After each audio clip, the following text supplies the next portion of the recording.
summer of 1943, the American fleet has stopped Japanese ability to go on offense, and the Russian army has stopped Germany's ability to go on offense. And now we enter into a phase of the war where we're essentially pushing the Axis powers out of the land they have already taken. America and Britain began a massive, round-the-clock, 24/7 bombing of German industry, stifling production and transportation in Germany. You see the number of bombs coming out of that British bomber there. In February of 1945, we firebombed the German industrial city of Dresden, killing 135,000 civilians.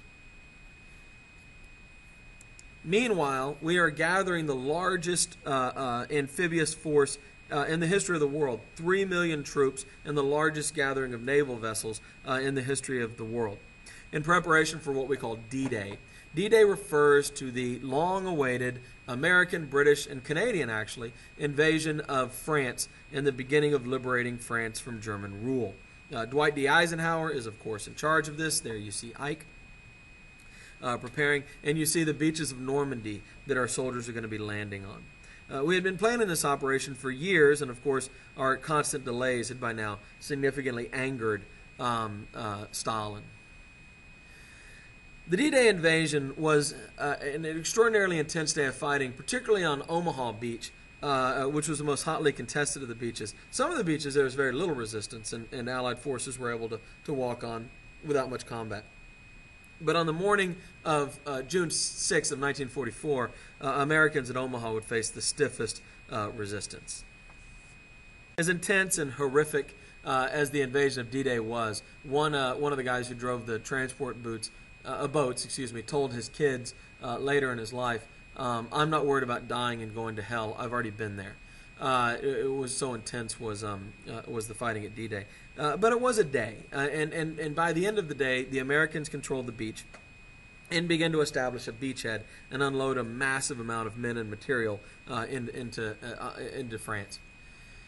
But unfortunately, the operation stalled there for about a month.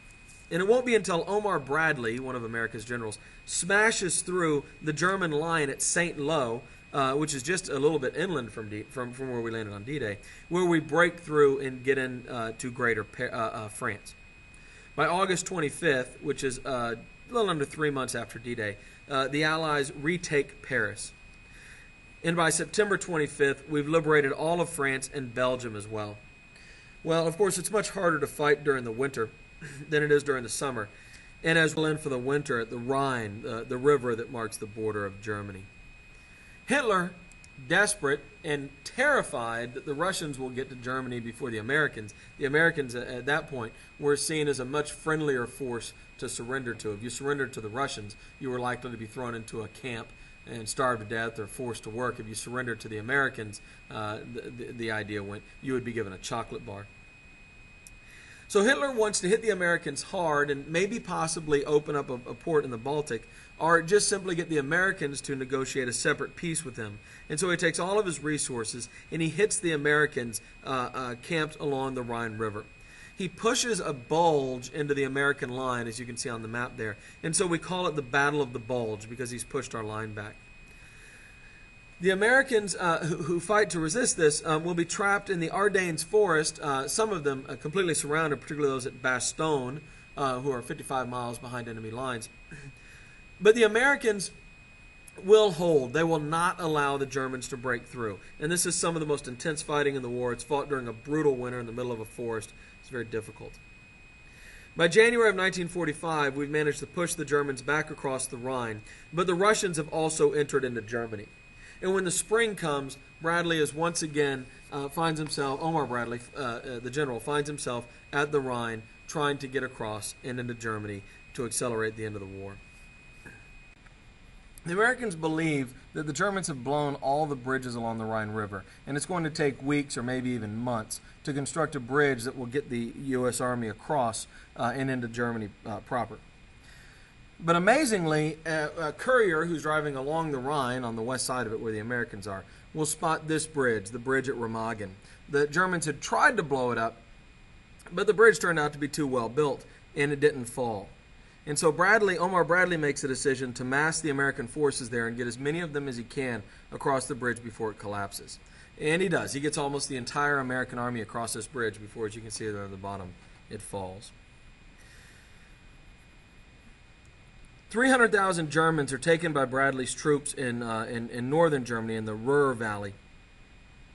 And then we engage in a race to Berlin with the Soviets. The Americans and the British coming from the west, the Soviets coming from the east.